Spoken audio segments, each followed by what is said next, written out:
Buenos días, bienvenidas, bienvenidos a la jornada de cómo acceder a la carrera diplomática en el siglo XXI, organizada por el Vicerrectorado de Empleabilidad y Emprendimiento de la Universidad Complutense de Madrid y la Asociación de Mujeres Diplomáticas Españolas, con la colaboración de la Facultad de Derecho. Quiero disculpar en este momento la presencia de la vicedecana de Prácticas de la Facultad, Lorna García Gérboles, a quien obligaciones institucionales no le permiten estar en este momento aquí, pero en cuanto pueda también se incorporará a esta jornada. En mi caso, como coordinadora de prácticas externas, yo creo que vamos a pedir un poquito de silencio por ahí, ¿nos parece? Como coordinadora de prácticas externas, es un placer asistir a esta sesión que se está siguiendo también por muchos de nuestros estudiantes en streaming, a los que también les damos la bienvenida. Aprovecho también para informarles de que esta sesión va a ser grabada y que está previsto que en un primer momento se desarrolle la intervención de las ponentes y luego dejemos un margen para un turno de preguntas. Dicho esto, me gustaría comenzar este acto agradeciendo a la presencia y dando la bienvenida a las personas que me acompañan en este momento en la mesa. En primer lugar, Alejandra García Fuentes, licenciada en Periodismo por la Universidad Complutense de Madrid, accedió a la carrera diplomática en el 2009 y ha ocupado varios puestos en el gabinete del Ministro de Asuntos Exteriores, Unión Europea y Cooperación durante diferentes legislaturas, incluida la actual. En servicios centrales ha desempeñado funciones en la Oficina de Información Diplomática y en la Oficina de Asuntos Migratorios. Ha estado destinada en la Embajada de España en Nueva Delhi, en la Embajada de España en Praia, Cabo Verde, llevando principalmente asuntos consulares y culturales. Y también, en segundo lugar, nos acompaña, está con nosotros, María González Rodrigo. Cursó su grado de Relaciones Internacionales en la Universidad Complutense, también aquí, y es licenciada en Derecho por la UNED, consejera técnica en la Oficina de Cooperación para la Presidencia Española de la Unión Europea en el Gabinete de Presidencia del Gobierno de España. También desempeñó el cargo de jefa de servicio en la Secretaría de Estado de Asuntos Exteriores y Globales del Ministerio de Asuntos Exteriores. Antes de dar la palabra a nuestras invitadas, sí me gustaría poner el acento en cuál ha sido el objetivo o los objetivos de esta jornada, que viene marcada por quienes son los destinatarios de la misma, principalmente los estudiantes universitarios que estáis hoy con nosotros. Entre estos objetivos, uno de los principales ha sido el poner a vuestro alcance toda la información necesaria para conocer una profesión, la de diplomático, que tiene un importante y marcado enfoque multidisciplinar, ya que, como habéis podido observar por el currículum de nuestras ponentes, quien accede a la profesión de diplomático no tiene por qué provenir necesariamente de una titulación de Derecho. En este sentido, nos van a contar todos los detalles sobre el acceso a la carrera diplomática, qué es ser diplomático y cómo se puede acceder a ella, pero también hemos considerado que podría ser interesante que nos ofrecieran una visión de la posición de las mujeres españolas en esta profesión. Dentro de esta segunda dimensión destaca el papel de la Asociación de Mujeres Diplomáticas, que entre sus objetivos busca promover una mayor presencia de las mujeres en la carrera diplomática y en los puestos de responsabilidad. Así que, sin más dilación, no les quiero restar más tiempo a las ponentes, que son las protagonistas de esta jornada. Pues tiene la palabra, en primer lugar, doña Alejandra García Fuertes. Muchas gracias.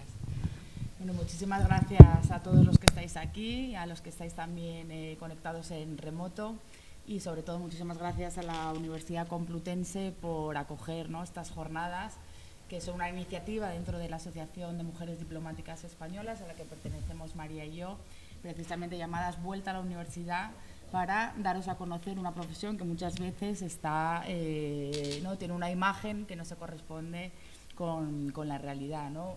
Hablábamos ahora, justo antes de empezar esta ponencia, como María y yo, por ejemplo, no teníamos ningún contacto, ningún conocimiento de lo que es la carrera diplomática, ¿no? Yo, además, eso, como licenciada en periodismo, bueno, siempre he tenido interés por las relaciones internacionales, pero hasta que no aprobé, y bueno, porque tenía un poco familia de funcionarios, pero ajenos completamente al mundo diplomático, no sabes muy bien a lo que estás a lo que estás opositando, ¿no? O que te vas a encontrar. Entonces, bueno, este es el objetivo fundamental, ¿no? Que os vamos a contar un poco y abierto, por supuesto, a todas las preguntas que tengáis después. Entonces, bueno, así a grosso modo, sobre qué es ser diplomático, creo que hay una función fundamental, ¿no? Una definición funcional, es que somos funcionarios y funcionarias de la carrera diplomática. ¿Qué quiere decir esto? ¿No? Que al final existe una vocación de servicio público que se manifiesta en dos vertientes. Por un lado, pues como os poníamos aquí, ¿no? En la defensa del interés de España. ¿Cómo se materializa? Pues al final, bueno, pues lo que siempre veis, ¿no? El cartel de España, pues a distintos niveles, ya sea reuniones de alto nivel, tanto de presidencia, ministro, pero a todos los niveles, en grupos de trabajo, sobre todo en la Unión Europea. Hay muchísimos desplazamientos, por ejemplo, de funcionarios diplomáticos a Bruselas para estar, bueno, pues detrás del cartelito de España, en el que llevas, bueno, la defensa de una posición, de una serie de indicaciones, ¿no? De una serie de intereses de España. Y luego, lógicamente, en ese interés de España, en la negociación de acuerdos internacionales, pues está el segundo gran pilar también de fomento de las relaciones, tanto bilaterales como multilaterales entre los países, ¿no? Y bueno, eso lo veis todos los días en la noticia. Como habréis visto vos, desde luego, ¿no? Con la guerra de Ucrania se activaron, ¿no? Toda una serie de mecanismos de reuniones a todos los niveles que llevó a acelerar acuerdos que muchas veces, por ejemplo, en el seno de la Unión Europea llevaban tiempo estancados, ¿no? Y dentro, bueno, pues de ese grupo igual la defensa de los intereses de España también a nivel multilateral, de valores, principios, ¿no? Como habéis visto. Por otro lado, tenemos la labor un poco de informar de lo que sucede en los países de origen. ¿Cómo lo hacemos? Con una red de los famosos, ¿no? De red de embajadas y consulados que mandan los famosos telegramas, ¿no? Que básicamente son unos elementos informativos con un valor añadido que, por supuesto, es la visión que tienen de nuestras embajadas y consulados por la interlocución que tienen en el país, ¿no?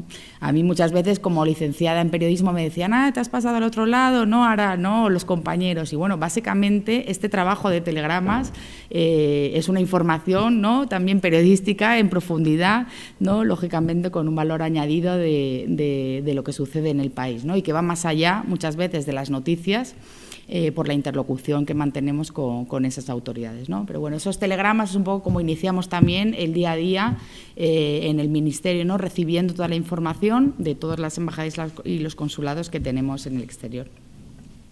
Por otro lado, subrayábamos también la promoción de nuestra imagen, ¿no? Eso se da también en muchísimos ámbitos. Tenemos un evento, por ejemplo, en las embajadas fuera, que son las fiestas nacionales, que es un momento también único en el que se invita, pues, a autoridades de ese país, a españoles que están residiendo en el extranjero y que sirve, bueno, pues, para mandar mensajes y promocionar la imagen de España en el exterior. Y que no solo es esa fecha, lógicamente toda esa imagen se complementa, pues, con una serie de programas, actividades culturales que también se desarrollan desde las embajadas, ¿no? Y consulados en colaboración, bueno, pues, con los centros que tenemos culturales de España, con el Instituto Cervantes, que ayudan, pues, a esa visibilidad. Y, por último, bueno, una de las tareas también es la concesión de visados a extranjeros, que ocupa muchísimo volumen, ¿no? Y muchísimo tiempo del trabajo también en embajadas y consulados, y que lleva también, pues, una cooperación con otros estados, como es, por ejemplo, dentro de la Unión Europea, el famoso espacio Schengen, ¿no? Y con los visados de corta duración Schengen, y luego, por otro lado, pues, concesión de visados, pues, a aquellos que vienen a trabajar, a estudiar, ¿no? Y que se desplazan a España. Entonces, por un lado es lo que veíamos, esta parte, ¿no? del interés de España, y por otro lado la defensa de los españoles, ¿no? Estamos también, como decíamos un poco en el título, ¿no? Cómo acceder a la carrera del siglo XXI, y ha cambiado en todos los aspectos. Ha cambiado en el propio ingreso también de las mujeres, que estuvo prohibido durante una temporada, pero ha cambiado también, lógicamente, en el mundo en el que nos estamos moviendo, ¿no? Un mundo globalizado en el que todo está absolutamente interrelacionado y en el que cada vez también más españoles, pues, viajan, residen, se mueven en el exterior. Entonces, la función consular y toda la asistencia consular es una actividad fundamental que se lleva a cabo, ¿no? A través de nuestras representaciones. Y muchas veces es desconocido, ¿no? Y te lleva también a situaciones o momentos para los que, desde luego, ¿no? Ni mucho menos la teoría, yo creo que nos ha preparado. Entonces, bueno, ahí mencionábamos, pues, por ejemplo, el tema de los detenidos, ¿no? Una de las labores, que de hecho tenemos la obligatoriedad de asistir a nuestros detenidos en el exterior, pues es visitar las cárceles y ayudar, dentro de la medida de lo posible, a que sus condiciones sean mejores o equiparables mínimamente a lo que sería un sistema penitenciario español. Hay unas funciones muy limitadas, o sea, los diplomáticos no somos abogados ni de las embajadas, ¿no? Se hace el papel de abogado, pero sí que hay una asistencia, pues, de tipo de ayudas al detenido, de ayuda con correspondencia, de mediación, un poco de interlocución con la familia o con amigos si no hay un acceso, entonces de acompañamiento también a todos esos detenidos que están en el exterior. Y luego señalábamos también igual, personas que están en situación de necesidad, que desde luego la casuística puede ser de todo tipo, ¿no? Pues por ejemplo, gente, pues, que ha tenido una situación y necesita también una serie de ayudas. Gente, por ejemplo, en el perfil que teníamos en la embajada en India, muchísimos casos consulares, eran personas que se desplazaban a India, estaban en un centro, ¿no?, de meditación de los ashram, ¿no?, los famosos ashram. ¿Qué pasaba? Que en muchas ocasiones dejaban su medicación y nos encontrábamos con españoles en el exterior con un brote, ¿no?, de esquizofrenia, un brote psicótico, que de repente estaban completamente desamparados y ya sea las autoridades o familiares o conocidos contactaban con las embajadas, ¿no? Entonces eso es a lo que me refería, que muchas veces, ¿no?, estás en situaciones en las que la teoría, bueno, pues no tienes que lidiar con una serie de casos que vas aprendiendo con la experiencia, y en la que prima también, pues, lo que hablábamos, ¿no?, ese servicio público que al final es el que te lleva y te motiva a ayudar a los españoles en el exterior. Y una de las novedades también recientes de la carrera ha sido el apoyo a mujeres víctimas de violencia de género.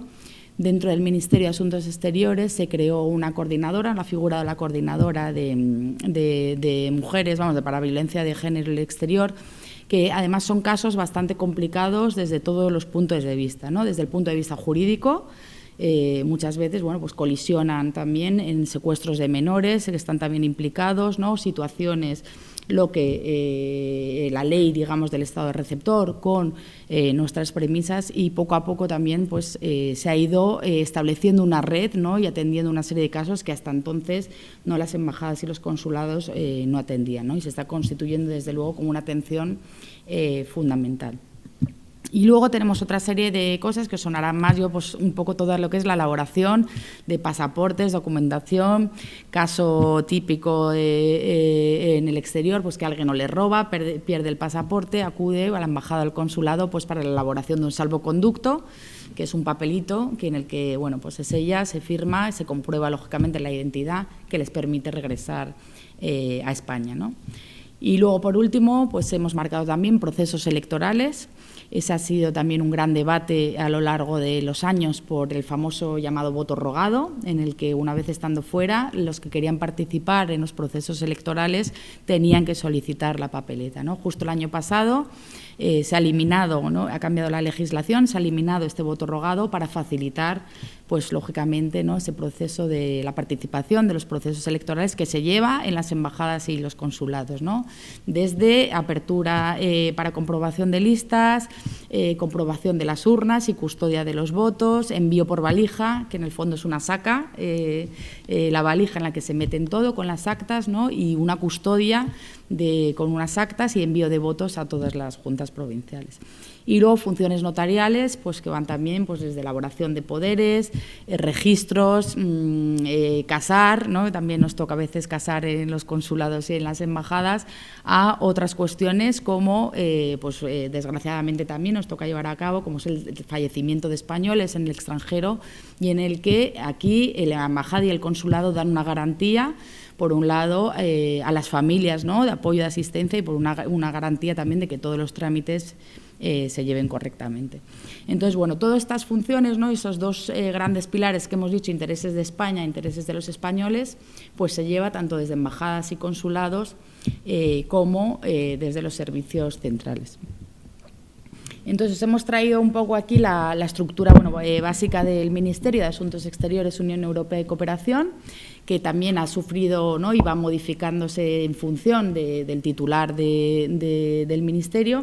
Pues, por ejemplo, en esta legislatura, ¿no?, con el nuevo ministro se ha incluido como novedad la Secretaría de Estado para Iberoamérica y el español y el Caribe y el español en el mundo, ¿no?, como una idea y un mensaje claramente de las prioridades que se quiere dar a esta región, ¿no?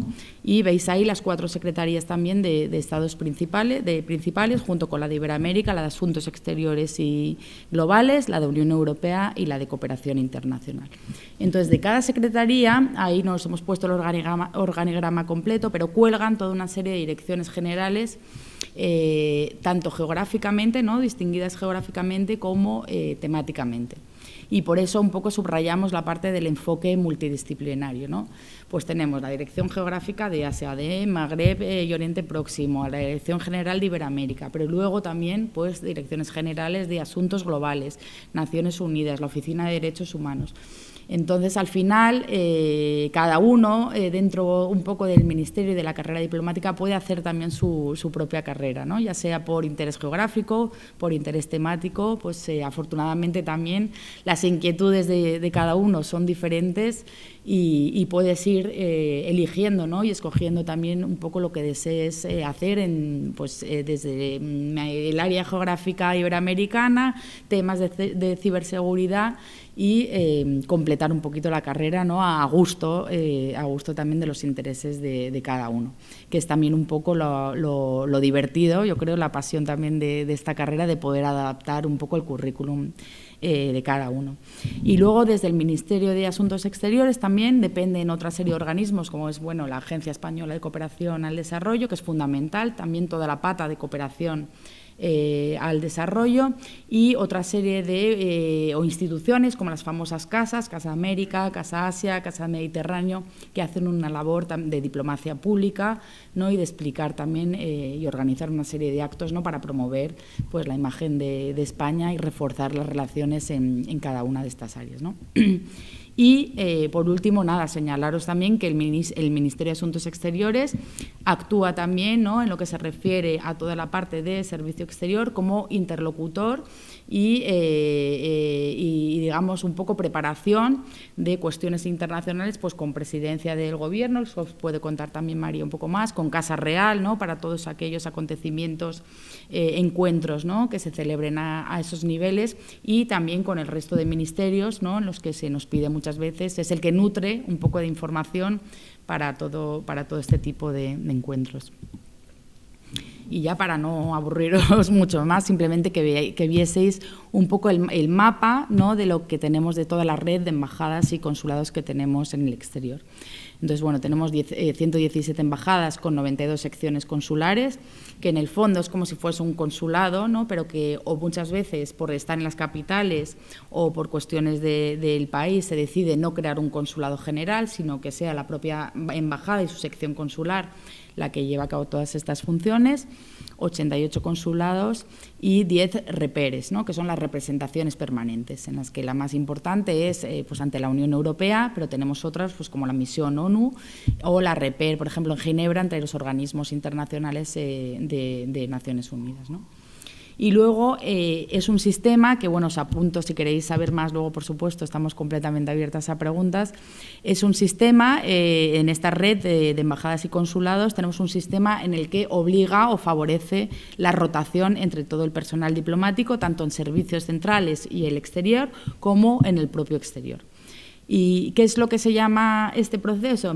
Su nombre es el proceso de provisión de puestos en el exterior, que informalmente lo conocemos como el bombo. Se llama el bombo también porque hay un factor, a veces un poco de sorpresas, ¿no?, de puestos que se iban a asignar a una persona, que por otras razones al final se asignan a otra, y entonces crea un efecto en cadena, ¿no?, a la hora de hacer ese proceso selectivo, que por ejemplo empieza ahora, ¿no?, el proceso del bombo. Como os decía, pues hay una serie de destinos que veis ahí, que son destinos A, B y C. Esos destinos, según la categoría en lo que intervienen, pues cuestiones de seguridad, ofertas sanitarias, educación, distancia respecto a Madrid, tienen un mínimo de años. Por ejemplo, los puestos A y B son 3 años y un máximo de años. El B es 4 y los puestos A son 5 y el C, que hay también Cs especiales, son un mínimo de 2 años, máximo de 3. ¿Qué hace eso? Pues como os decía, se obliga también a que haya una rotación, de que nadie se pueda quedar en un puesto, lógicamente, ¿no? Durante muchísimo tiempo. Y una rotación también a que tú no puedes elegir, si sales de un puesto A, que son, digamos, los mejores puestos, no puedes repetir la misma categoría, ¿no? Con lo cual, se obliga a rotar entre puestos y se obliga a rotar también entre servicios centrales y el exterior, porque tenemos también una serie de plazos en los que hay máximo de 9 años en los que puedes estar continuamente en el exterior y un máximo de 8 años en servicios centrales. Entonces, empieza ese proceso de bombo, como veis ahí, por categorías. Unas categorías que son un poco internas, porque cuando ingresas, por ejemplo, recién ingresado en la posición, nosotros somos secretarios de embajada de tercera. Y luego, por una serie de porcentajes, administrativamente, pues eso va cambiando, ¿no? Vas ascendiendo a secretario de embajada de segunda, de primera, y los puestos que van a salir cada año se asignan según las categorías. Por ejemplo, este año, ¿no? Todavía no ha salido la lista definitiva, pero ahora, el 15 de febrero, tendremos un listado. Y entonces habrá, pues, cónsul general en Roma, solo posible que lo pidan ministros y consejeros, ¿no? Luego habrá otra serie de puestos, pues secretarios en Nueva Delhi, en Guinea Ecuatorial y en Dakar. Entonces, que dice reservado a secretarios de embajada. Entonces, bueno, eso según las categorías, según se va ascendiendo, tienes posibilidad de acceder a unos puestos y otros, pero que es diferente del puesto que vayas a ocupar. Es decir, tenemos, por ejemplo, ministros consejeros que son embajadores, ¿no? O tenemos secretarios de embajada que pueden ser cónsules generales en un determinado sitio. Pero bueno, esto ya es un poco más interno, pero que sepáis eso, que hay un proceso, ¿no? Que se inicia todos los años, ¿no? En el que hay una serie de puestos que salen y que se obliga a rotar. Pero bueno, yo creo que lo voy a dejar aquí. Luego, por supuesto, si tenéis más preguntas a vuestra disposición, y dejo ya a María que os cuente un poco en lo que es el acceso a la carrera diplomática.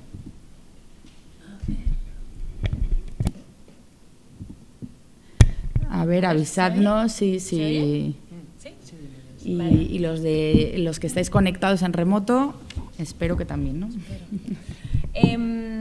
Vale, a ver, una vez que, o sea, tanto la carrera de por sí, que tiene desde luego su especialidad y desde luego que es muy bonita, y luego también, una vez ya decides si pues el régimen de movilidad, que con lo que contaba Alejandra, es unas perspectivas en el que nosotros tenemos un régimen de movilidad forzosas, no tenemos la posibilidad de desempeñar toda la carrera en Madrid. Una vez que sopesas todo eso, llega el momento de decidir si vas a opositar, y entonces aquí entro yo y os cuento cómo es un poco y rápidamente el proceso. Yo aprobé hace 2 años, en la anterior, no, en la penúltima convocatoria, y entonces pues lo tengo más o menos fresco, pero desde luego cualquier pregunta que se os ocurra, por favor nos lo decís después. Antes de entrar en el sistema, que bueno, ya veréis que parece más complicado de lo que es, quería como empezar por un poco romper con 2 tabúes o 2 prejuicios que yo creo que hay con respecto al sistema de acceso. El primero es que hay que invertir 10 años, 9 años, la media está en 7 años o no. Tengo casos de compañeros que han tardado entre 1 y 2 y tengo compañeros que han tardado entre 9 y 10. No hay una edad media en la que esté fijado que con menos de 5 años no pueda aprobar. No tiene nada que ver, esto depende de las características de cada uno, del momento en el que esté, de los idiomas que ya tenga o no cuente de base, depende de un montón de cosas, pero quiere decir que dadas determinadas circunstancias de las que ya hablaremos, se puede aprobar en un plazo relativamente normal de tiempo, y no es como, o sea, no sé, a mí me asustaba, ¿no? Decir, joder, ¿qué hago yo estudiando 6 años? Bueno, pues yo, por ejemplo, tuve la suerte de aprobar en 2, y se puede, y no soy de verdad nada del otro mundo, todo es ponerse. Y luego otra parte que a mí me asustó también cuando yo iba a hacerlo, y es que no necesitas tener 5 apellidos con guiones para aprobar en esta carrera. Yo me llamo María González, no soy hija de padres diplomáticos, ni tengo tíos diplomáticos, ni tengo nada. Mis padres son del sector privado. Igual que mi García también. Mi García, no hay más, y se puede perfectamente. O sea, no sé cómo sería en el pasado, pero desde luego ahora todos los opositores y todos los candidatos compiten en el mismo régimen de condiciones, y el proceso es equitativo y es justo, y no es independiente de dónde venga cada uno, ni de lo que haya estudiado, ni del origen que tenga, ¿no? Entonces yo creo que esto es importante porque de verdad que hay como muchas habladurías, y cualquiera de verdad puede ser diplomático, y eso me parece importante. Entonces, una vez que ya con todo esto pues alguien decide planteárselo, pasamos al sistema de acceso, y el sistema de acceso tiene dos partes. Realmente ahora nos interesa la primera, que es la parte de la oposición. Luego ya hay una segunda como de escuela y de formación, que lo haces una vez aprobado y ya todo está hecho, con lo cual pues ya es otra cosa. La primera fase, como os digo, es un sistema de oposición que tiene dos requisitos imprescindibles, que es que uno tiene que ser licenciado, graduado, o tener ya una ingeniería, da igual cuál, da igual la rama de la que vengáis, podéis ser graduados en Derecho, dobles grados, pero también puede ser veterinario, enfermero, periodista, pues nada, lo que sea. Con que tener el grado es suficiente, y luego, además de la nacionalidad española. No se requiere experiencia profesional previa. No se requiere ningún tipo de máster, nada. Esos son todos los requisitos que te permiten apuntarte a la convocatoria. Para todo el proceso de preparación, es cierto que la mayoría de los preparadores están en Madrid, porque los preparadores pues somos diplomáticos, entonces normalmente lo hacemos desde servicios centrales. Hay también otros preparadores que están en otras ciudades, hay una academia, por ejemplo, que está en Barcelona. Y luego es cierto que bueno, pues todo el proceso de la pandemia y demás pues ha hecho que, como todo, pues cada vez hay más preparadores que ofrecen la posibilidad de hacerlo a distancia por Zoom o por Skype, en cualquier caso de manera virtual, y eso pues permite que en un momento dado pues se pueda hacer desde fuera de Madrid, cosa que también pues bueno, se puede valorar. Y luego los exámenes sí que son aquí, son en Madrid. Yo, por ejemplo, bueno, pues Alejandra lo hizo en esta facultad, yo lo hice en Caminos, y suelen ser una vez al año, vamos, no sé desde hace cuánto que no falla, pero los últimos años desde luego ha habido una convocatoria anual, que de hecho está empezando ahora. Sí, dale. Entonces, bueno, esto es la oposición, y este es el examen. Impresiona, pero se puede. Vamos a ver, son 4 fases que son eliminatorias, en el sentido de que tienes que haber aprobado la anterior para poder pasar a la siguiente. La primera parte es el primer examen es un test que consta de 100 preguntas, con 5 extras por si se eliminara alguna de las preguntas, que versan, ya veremos, luego hablaremos un poco del temario, pero para que os hagáis una idea, si no conseguís aprobar, os podéis presentar a pasapalabra y probablemente pues podéis hacer el rosco. Entra todo. Hay temas de derecho, hay temas de economía, hay temas de historia, cultura general, geografía, política, todo. Lo cual, si os digo la verdad, para mí hace de esta oposición una oposición especial con respecto a todas las demás. Porque lo mismo te preguntan sobre arte que sobre literatura, filosofía. O sea, no os podéis imaginar, es preciosa. Y entonces, pues cuando es cultura y está frente, nada, todo lo que os podáis imaginar. La verdad es que el abanico es amplio. Y ese es el primer test. Es un test de cultura general, que lo llaman, pero bueno, básicamente centrado proporcionalmente más o menos en las materias del temario. Y ahí, pues, bueno, normalmente la nota de corte está en un 5, pero bueno, se puede ajustar. Y una vez que ya apruebas el test, llegas a idiomas. Y aquí es una pregunta clásica. ¿Qué nivel de francés y de inglés tengo que tener para poder aprobar este examen? No os voy a engañar, o sea, tiene que estar entre un C1 o C2. O sea, el nivel es muy alto. Se puede tener ya incorporado, se puede preparar durante la oposición. Tengo compañeros que chapurreaban un francés del colegio cuando empezaron a opositar y se lo curraron durante toda la preparación y llegaron al nivel y han aprobado y son compañeros. Se puede llegar a ese nivel estudiando y preparándolo mucho. y son obligatorios inglés y francés, y luego además hay la posibilidad de poder presentar un tercer idioma voluntario.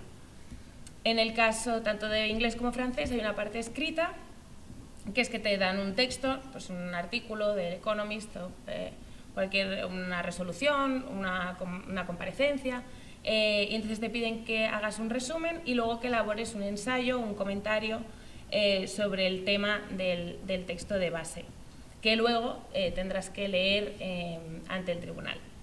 Todo esto se completa con una fase oral, en la que es un sistema curioso, que meten una serie de temas en una caja, temas que ha habido desde el reggaetón hasta la Revolución Francesa, o los think tanks, o el Tribunal Europeo de Derechos Humanos, o lo que os podáis imaginar. Tú sacas una papeleta y tienes que elaborar una exposición de 5 minutos en el idioma que te toque sobre ese tema. Que cuando te toca el color azul, pues no es fácil, pero que te da la posibilidad de hablar sobre cualquier tema. O sea, la verdad es que la parte de la preparación de ese ejercicio igual parece un poco extraño, pero luego es verdad que te brinda la posibilidad de ser capaz de expresarte en cualquiera de los dos idiomas sobre, de verdad, lo que sea.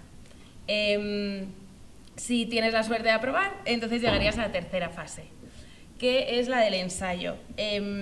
Para mí, este es mi ejercicio favorito, igual Alejandra, siendo periodista, pues igual también. Aquí te dan un tema que, bueno, has escogido, de hecho este es el tema que yo hice en mi examen, que es la pugna global en la sociedad internacional del siglo XXI por el modelo de poder, cooperación o conflicto, y en 2 horas tienes que elaborar un ensayo en el que pues, se valora la capacidad de síntesis, de análisis, de profundidad, pero también de claridad y de organización, y que luego pues, vas a leer delante de un tribunal que por cierto no he hablado, pero bueno, se compone de un presidente y normalmente otro miembro del tribunal, que suelen ser de la carrera diplomática, pero que luego tiene pues, catedráticos de Derecho, de Economía, tecos normalmente, tiene también normalmente un profesor catedrático de Historia, con lo cual pues, es heterogéneo y permite, ¿no?, como valorar las distintas disciplinas que se tocan en nuestro temario. Y entonces pues lees tu ensayo y te hacen una serie de preguntas sobre lo que has escrito, sobre tus intereses, o bueno, un poco más como para conocer al candidato. Y ya el último ejercicio, que es quizá el que tenga más fama, es el del famoso Cante. Tenemos un temario de aproximadamente 200 temas divididos en 4 grupos. Y en ese momento pues llegas allí, sacas 4 bolas, una por grupo, y entonces tienes que cantar 4 temas, 15 minutos cada uno, 1 hora en total. De verdad que, o sea, que yo creo que impresiona, pero luego es más sencillo de lo que parece. Y desde luego que, o sea, si alguno de vosotros decidiera empezar a preparar, vais a tener preparadores estupendos que os van a guiar en todo este proceso, que os van a explicar todo, que os van a dar consejos y herramientas para que seáis capaz de superarlo y de sacar lo mejor de vosotros mismos y de ser capaz de aprobar el proceso sin problema, ¿no? Sí. Bien, y luego una vez ya, pues nada, tienes, bueno, sacas lo mejor de ti y tienes un poco de suerte, apruebas. Y aparte de ser el día más feliz de tu vida, empiezas la segunda fase, que es lo que se llama el curso selectivo. Bueno, os voy a contar cómo fue en mi caso. Esto varía un poco año a año, pero como funcionario en prácticas, que ya eres una vez que has aprobado, haces un curso en la Escuela Diplomática, que está aquí en Madrid, que no sé si conocéis, pero bueno, está bien que la sigáis porque tienen cursos y ponencias y son bastante interesantes, además del máster, que sí que podemos hablar luego.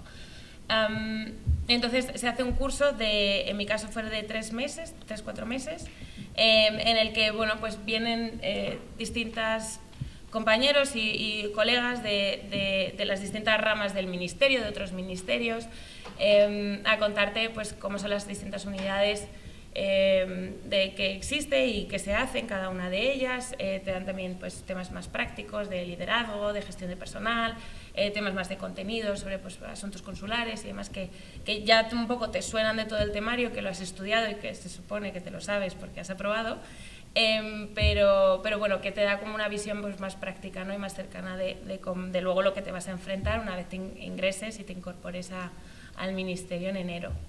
Esto además se complementa, como dice, con una serie de visitas y viajes. Durante la escuela, pues yo, por ejemplo, fui a Bruselas y fuimos a la REPER y también a nuestra representación permanente ante la OTAN y ante la Unión Europea. Luego fuimos a Cartagena, a una base militar, porque también pues, la parte diplomática tiene un componente muy cercano con toda la parte de defensa. Fuimos a Sevilla a visitar la Fundación Tres Culturas para ver un poco más esa parte de diplomacia cultural que también existe a nivel estatal, pero también a otros niveles. Bueno, y sobre todo pasa y escuchas a mucha gente que tiene mucho que decir, sobre todo carreras muy interesantes donde tú empiezas a ver o te empiezas a visualizar un poco cuál crees que puede ser el área que más te guste y poder ir siguiéndolo. Y ya por último, la escuela termina con una memoria que es como una especie de trabajo de final de grado sobre un tema, tu elección, que bueno, pues te da la posibilidad de coger un tema que a ti te guste. Yo, por ejemplo, pues para que os hagáis una idea, cogí el tercer plan África, que es a mí la parte que más me gusta, y entonces pues desarrollé un poco lo que podía ser la política exterior española para África subsahariana, pero tengo compañeros que lo hicieron sobre China en la Edad Media, pues podéis coger lo que más os apetezca y hacer una memoria que luego se queda, ¿no? y que tiene que tener, por supuesto, unos criterios básicos, pero que luego la valoran otros compañeros y que se queda también en un repositorio, que de hecho hay muchas de las memorias que están publicadas y a las que podéis acceder para que os hagáis una idea un poco de lo que hacemos según aprobamos. Y nada, ya por último, 3 pinceladas sobre el famoso temario. Creo que viene luego en una diapositiva que está después, pero vale, sí, no me adelanto, luego os lo comento. El temario, como os he dicho, son como unos 200 temas. Y aquí podéis ver todo lo que tiene. Son 2 grupos, sobre todo enfocados a la parte más de derecho, que si sois de esta facultad, pues conocéis un poco mejor. Un grupo primero de Derecho Internacional Público, toda la parte de organizaciones internacionales. Y luego internacional privado, que hay como unos 10-12 temas y otros 10-12 temas de derecho civil, mercantil y consular. Vamos, o sea, mi conclusión es, cualquiera que haya estudiado derecho, por supuesto tienes una base que ayuda, pero cualquiera que no haya estudiado derecho es a un nivel que se puede entender y que puedes manejar sin ningún problema. El grupo segundo es un poco más variado, tiene una parte así como de constitucional comparado, sobre sistemas políticos o constitucionales extranjeros, también de derecho constitucional español, unos 10-12 temas de derecho administrativo bastante básico, como de lo que sería como equivaldría a derecho administrativo 1 quizá, y luego bastantes temas, y esto es bastante completo, toda la parte de la Unión Europea, tanto a nivel institucional como de derecho de la Unión Europea, como luego de las distintas sectores o ramas, ¿no? Luego un grupo tercero de economía, pasa lo mismo, cualquiera que haya estudiado el grado de economía pues se sentirá más a gusto, pero lo cierto es que se puede, vamos, yo no estudié nada relacionado con economía y se puede entender perfectamente, no tiene mayor problema. Hay una parte como de 10 temas que sí que es un poco más teórico, pero luego es muy práctico y de hecho es muy interesante porque es muy actual. Toda la parte como de economía internacional, situación y un poco de análisis de comercio, de instituciones, etcétera, y también de economía española, evolución y luego como un poco de análisis de los distintos sectores. Y por último, la cooperación al desarrollo, que tiene también unos temas específicos y que, bueno, pues también no tienen mayor complejidad, pero bueno, te brindan la capacidad también de conocer un poco ese área que, como os ha comentado Alejandra, es también un componente importante para para nuestra profesión y para gente que decide encaminarse por esa rama, bien en la Secretaría de Estado de Cooperación, bien en la ECID o bien en las distintas representaciones del exterior. Y ya por último, el grupo cuarto, que el 80% del grupo es historia desde, creo que ahora está desde los Reyes Católicos hasta la actualidad, en España e internacional. Nada, suerte. Y luego unos 15 temas finales sobre relaciones internacionales, teoría de las relaciones, y política exterior española y evolución de nuestra política exterior, sobre todo desde, bueno, pues desde la democracia, y luego pues de política exterior actual, el estado de nuestras relaciones actuales pues, con Estados Unidos, con Asia, con África o con el Mediterráneo, etcétera. Y luego también pues, se han incorporado temas como más actuales del estado, por ejemplo, del español en el mundo, que como hemos dicho pues, es una de nuestras ramas y una prioridad ahora. Y bueno, el temario es cierto que es un temario vivo, va cambiando un poco a poco las distintas convocatorias, se va afinando y se va actualizando, pero bueno, lo que es el núcleo duro pues es un poco este esquema y eso no creo que se mueva. Y luego ya por último lo que os quería comentar, los temas, este es probablemente un buen debate, lo de dónde consigo los temas y quién tiene los mejores temas y cómo hago esto. Durante mucho tiempo los temas, lo que dicen, ¿no? Los heredabas de tus preparadores. Elegías al preparador que más te encajaba o que más te gustaba, con el que tenías más afinidad o el único que encontrabas. Y entonces él te facilitaba normalmente los temas que él había hecho o utilizado y tú te dedicabas a actualizarlos, a adaptarlos a cómo eres tú, a lo que más te gusta, etc. Ha habido una novedad durante el último año y es que la Escuela Diplomática ahora provee de un temario que es público, al que podéis acceder y de hecho os recomiendo que le echéis un ojo para que veáis un poco pues, qué nivel de profundidad tienen los temas y un poco pues, la perspectiva que tienen. Es cierto que no es un temario, lo que dice, no es un temario oficial, no refleja la posición del Ministerio, pero es un temario base que por lo menos brinda un documento sobre el que poder partir, que es igual para todo el mundo y al que no es que sea ese tema o ese temario el que tengas que cantar tal cual está, sino que es un temario del que tú puedes partir para cogerlo y empezar a, pues voy a cambiar esto, voy a profundizar en esto, a mí me gustaría destacar más esta parte, yo lo voy a hacer más técnico, yo lo voy a hacer más evolutivo. Bueno, pues a partir de ahí tú te vas a poder ir construyendo tu tema con los consejos o con las indicaciones que te vayan dando tus preparadores. Pero bueno, a mí me parece bien porque me acuerdo cuando yo decidí que iba a empezar a preparar y yo decía, pues quiero ver un temario, o sea que alguien, me acuerdo que fui a la biblioteca de la UNED en aquella y dije, ¿tiene usted un temario de...? Y me dijo, no, y no era capaz como de ver, cuando decía derecho civil, digo, ¿qué derecho civil? ¿No? Yo soy licenciada, ¿a qué nivel llega? Bueno, pues ahora tenéis ese temario que podéis echar un ojo para que un poco veáis qué es lo que se pide o qué nivel se exige de un candidato. Y luego pues lo que os decía, que luego el temario lo tiene cada uno que adecuar porque es una manera de que vosotros seáis capaces de poner valor, en valor añadido vuestro en lo que cantáis y en lo que contáis y que el tribunal sea capaz de ver que tenéis algo diferencial y que prueba pues, que sois personas inteligentes, cultivadas, que conocéis la realidad y que estáis pendientes de la actualidad, etcétera. Y por supuesto es un temario vivo que, como os he dicho, pues cada año se va ajustando poco a poco y que por supuesto exige que cualquier candidato vaya actualizando día a día porque vivimos en una realidad que cambia muy rápido, cada vez más, entonces pues te obliga a estar constantemente actualizando el temario, pero bueno, también a estar muy actualizado, que eso pues también está bien. Por supuesto luego de verdad es mucho, pero bueno, cualquier pregunta que tengáis me comentáis después. Y nada, le paso la palabra a Alejandra. Sí, bueno, yo creo que es el mensaje principal, un poco en esta exposición, que es lo que queríamos decir, o que ha contado María también, es que vosotros también os conocéis a vosotros mismos, vuestras lacras, vuestras deficiencias, vuestras lagunas, ¿no? Como le llaméis. Entonces, bueno, a la hora de preparar la oposición, bueno, pues si uno sabe que está más flojo en francés, pues se vuelca más. Yo, por ejemplo, me pasó igual que yo no estudié Derecho, aunque lo había visto un poco en periodismo, pero bueno, y luego ¿qué pasó? A veces que me pasé de rosca, ¿no? Tenía tanto miedo a no cubrir esa parte de Derecho que a veces preguntaba cosas a mis compañeros de Derecho y me dicen, ¿pero eso qué es? ¿No? Y cuando ibas un poco con los temores de... Y entonces luego, igual que sabéis y conocéis vuestras deficiencias, conocéis también vuestro valor añadido y vuestras ventajas, ¿no?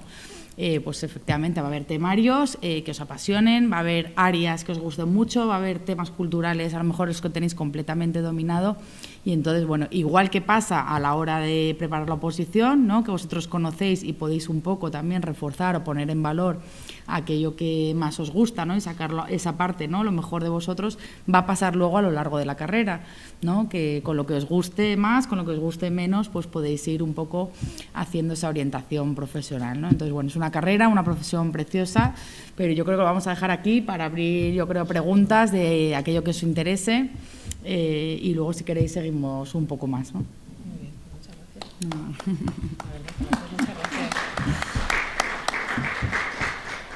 Bueno, muchas gracias a Alejandra García, María González, por vuestras intervenciones, que además considero muy valiosas por el contenido de lo que habéis ofrecido aquí, porque no es fácil tampoco encontrar un espacio, aunque sea dentro de esta casa, ¿no?, de la facultad, en donde en un momento determinado, en una asignatura, se dé una visión tan clara, ¿no?, y tan amplia de qué es lo que se espera en una oposición de este tipo y qué áreas abarca.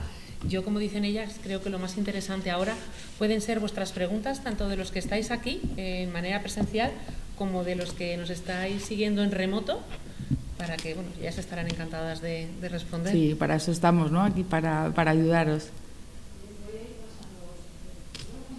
Mira, este es inalámbrico y funciona muy bien, o sea que... Uy, me llevo lo de la pila. Muy bien, muchas gracias. Muy bien. Os voy pasando. ¿Quién quiere plantear alguna cuestión por allí? Vale.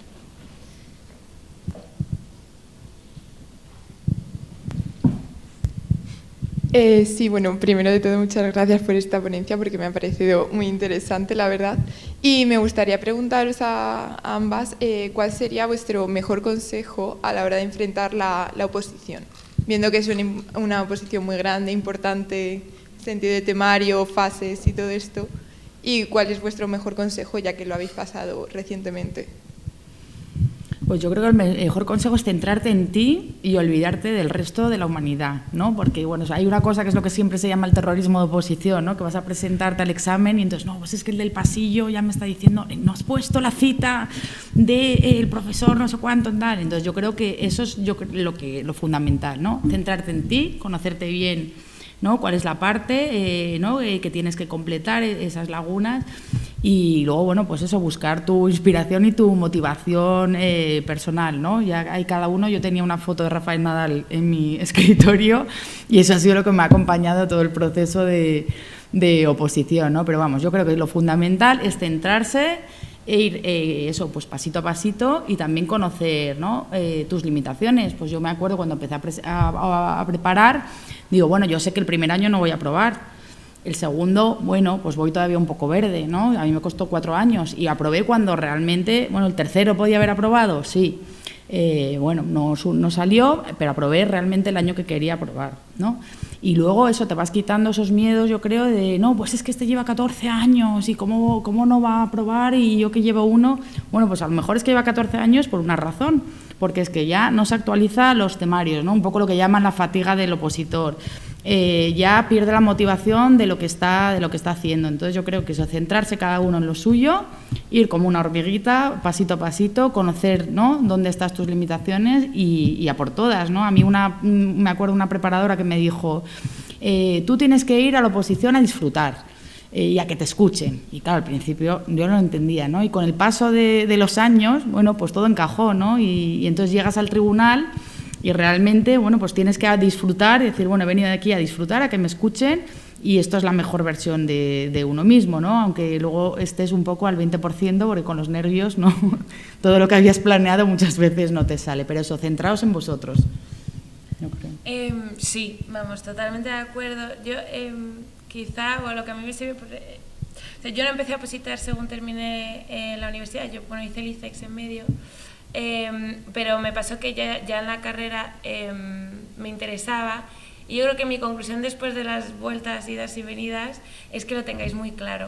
O sea, preguntad todo, informaos, hablad con gente que lo haya hecho, para que lleguéis al convencimiento de, no, es que esto es lo que yo quiero hacer, a mí esto me gusta. Y una vez que ya tenéis eso, porque opositar no es fácil, pues evidentemente, ¿no? Es una obviedad, pero tienes que renunciar a cosas, vas a ver a tus amigos pues empezar a ganar dinero y hacer planes y irse de viaje, y tú de repente vas a tener un plan que es durante 6 días a la semana estudio, 1 libro, pero cuando el libro pues intento hacer muchas cosas o no porque realmente quiero descansar, es complicado. Entonces, pero cuando uno lo tiene muy claro, pues no pasa nada, porque sabe qué es lo que tiene que hacer, sabe qué es lo que está haciendo, sabe que tardará un poco más, un poco menos, pero que va a llegar.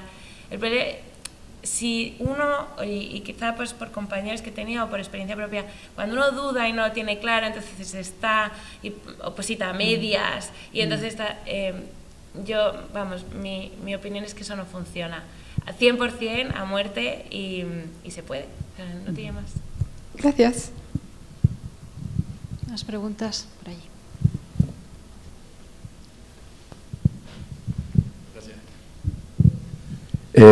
Bueno, yo también quería añadirme, ¿no?, al agradecimiento. La verdad es que está muy interesante. Y yo, más que por la propia oposición, me gustaría preguntarles si saben hasta qué punto el máster de Diplomacia y Relaciones Internacionales, si no me equivoco, creo que se llama así, el que tiene la escuela, sirve como para preparación a esa oposición. Y, bueno, ya que me interesaría hacer el máster, no sé si sabríais si podría optar a entrar a ese máster sin tener la licenciatura, es decir, sin haber acabado la carrera aún. Muchas gracias. Voy yo.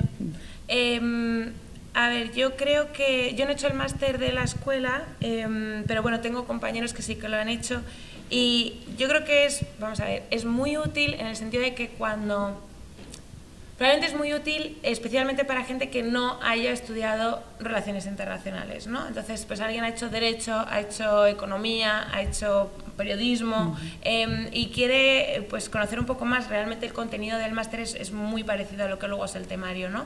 Entonces, pues te brinda la posibilidad de ver un poco más, de conocerlo, bueno, de tener clases, seminarios, es muy práctico, es muy internacional, hay muchos alumnos que vienen de otras partes, de otros países, y la experiencia, desde luego, todo el mundo que conozco es muy positiva. Yo creo que te puede ser muy útil, sobre todo en ese caso. Lo cual también sirve para aclarar, no parten de ninguna ventaja con respecto a la oposición posterior. Sí, iba un poco por ahí.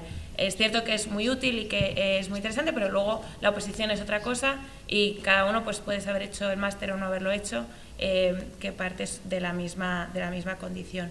Y luego te invito a que eches un vistazo a la información que está disponible en la página web de la Escuela Diplomática, pero hasta donde yo sé no se puede cursar un máster sin haber obtenido la titulación. Entonces diría que no, pero no soy experta, o sea que quizá está bien que lo compruebes.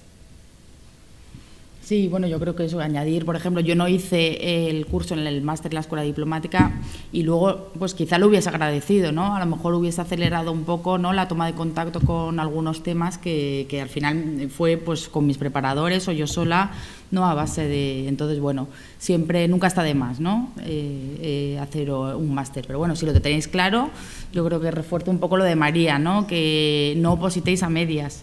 Eso al final os va a frustrar a todos y cada uno de vosotros, ¿no? Y a mí igual pasó compañeros que salían de la carrera agotados de estudiar, y entonces, bueno, con la oposición a medias, ¿y qué pasó? Que al final se fueron alargando los años, no entendían por qué yo, encima que no era de Derecho, aprobaba, ¿no? Y ellos no. Entonces, si os ponéis a opositar, desde luego, a por todas.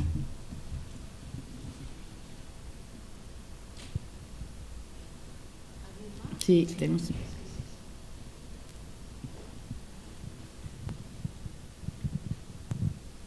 Hola, buenas. Muchas gracias por vuestras intervenciones. Yo quería preguntar dos cosas. Una es también en relación con el máster interuniversitario. Aunque no sea necesario, he visto que para acceder es necesario pasar un examen. O sea, te hacen un examen de ingreso y pone que es un temario abierto, pero me imagino que no tan abierto como el de la oposición. De ahí no... Ya, yo es que no, la verdad es que no, o sea, ni hemos hecho el máster las dos, pero bueno, lo que un poco nos han trasladado los compañeros es que está un poco todo más limitado, ¿no? Lógicamente no va a ser un examen como el de la oposición para ingreso, ¿no? Pero es un poco entrevista, pues ver inquietudes, ver los perfiles, ¿no? También se busca que en ese máster haya también perfiles de todo tipo, pero no es como la oposición. Vale. Nada, muchas gracias. Y luego en el día a día, ya una vez que se aprueba y se es diplomático, yo quería preguntar si hay mucho trabajo burocrático, en plan, ¿es un trabajo de papeleo el día a día o es más, no sé, con retos distintos o algo así? Pues hay de todo, o sea, hay de todo. Pues por ejemplo, al final lo que necesita también, pues ya sea el jefe del ministerio, jefe de gobierno, lo que se necesita también es que haya un papel con información, pues por ejemplo, de cualquier encuentro, ¿no? Entonces, digamos que tienes papeleo, que es importante porque es de contenido, ¿no? Al final es un papel que preparan las direcciones políticas con una serie de mensajes, con una serie de información sobre la postura de España respecto a ese país. Entonces, bueno, ese papel, ¿no? Es fundamental. Y luego ya, digamos que administrativamente, en el día a día o en las embajadas sí que te puede tocar. A veces, bueno, normalmente de hecho los encargados de asuntos consulares son los encargados de asuntos administrativos. Entonces, bueno, ¿qué tipo de papeleo? Pues contrataciones de personal en las embajadas, ¿no? Cumpliendo una serie de requisitos, contratación de servicios, que tienes que saber un poco pues la ley de contratos, entonces, bueno, gestión de recursos humanos y los dineros, que al final hay un canciller también dentro de las embajadas que suele estar llevando un poco la caja de las embajadas, en las que, bueno, pues el tema de visados, por ejemplo, hay una recaudación importante y tienes que llevar el control, ¿no? De todo lo que pasa en la embajada. Entonces, digamos que en servicios exteriores, dentro de los servicios centrales, pues hay áreas, lógicamente, si es subsecretaría, cuestiones de contratación, personal, mucho más burocrático, y las embajadas, digamos que tienes ese primer aspecto, y luego pues en el día a día tienes el papel, ¿no? El importante, ¿no? de contenido que para reuniones, ¿no? Pero al final, bueno, pues lo bueno también muchas veces en el día a día es ver el inicio y el final de todo, ¿no? Desde que se cierra un encuentro con X país, ¿no? Cómo se solicita esa documentación, cómo las unidades trabajan en eso y cómo se cierra, ¿no? El ciclo con ese encuentro, con lo que se comunican entre los dos países y luego los resultados de ese encuentro, ¿no? Muchas gracias.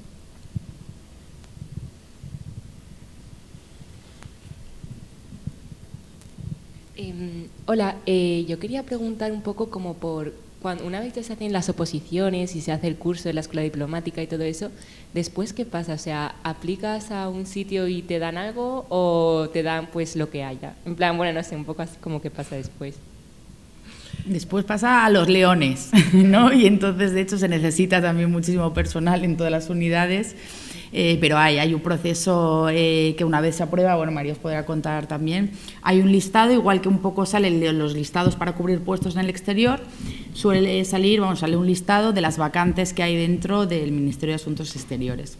Entonces, bueno, pues eliges en función, pues queda un nivel en la unidad en la Oficina de Asuntos Migratorios, que hay un nivel que se necesita para la Secretaría de Estado de Asuntos Exteriores, hay un nivel para protocolo, ¿no? Entonces, bueno, ahora de hecho la última promoción se acaba de incorporar según los distintos puestos en función ¿no? de lo que han elegido y del escalafón, que no hemos hablado, pero bueno, es una cosa que te acompaña también a lo largo de tu carrera diplomática, que es una vez ingresas, ¿no? El orden de oposición y luego, tras superar el curso de la escuela diplomática, va a ser tu escalafón el que determine un poco los ascensos, elegir puestos y elegir, en este caso, ese primer puesto en las distintas unidades del Ministerio. Y pasa también cuando vuelves del extranjero, ¿no? Cuando vuelves también del extranjero, por ejemplo, yo la última vez que, después de Cabo Verde, regresé, sale una lista de puestos, ¿no? Que se ofertan y que quedan libres dentro del Ministerio y, bueno, pues vas buscando, informándote y si hay algo que te interesa, lógicamente te vas postulando para ese puesto, ¿no? Ahí ya sin escalafón.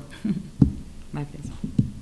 Y luego también era un poco preguntar como por vuestra experiencia pues en el trabajo, en plan, ¿qué factores son los que os gustan y cuáles pues no os gustan tanto?